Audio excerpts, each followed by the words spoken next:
Bibili tayo ngayon ng kamote kay ate. Ayan. Magkano yung ganyan ate? 25. Walang hihingi.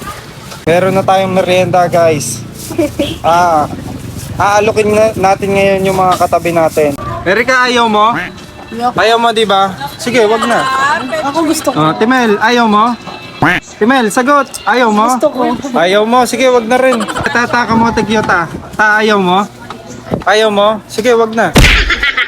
Ayaw ko talaga. Kamote kyoan. Ayaw mo? Sige, wag na. Ganito mag-alok para hindi sila hihingi. Kasi pag sinabi mong gusto, kukunin nila yon. Pre, kamote kyo, pre. Ayaw nyo? Di wag. Pre, kamote kyo. Ayaw mo rin? Sige, wag na. Pre, oh. Baka gusto mo. Ayaw mo rin.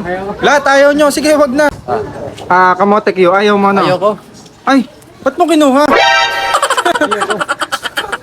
Ayaw kinuha.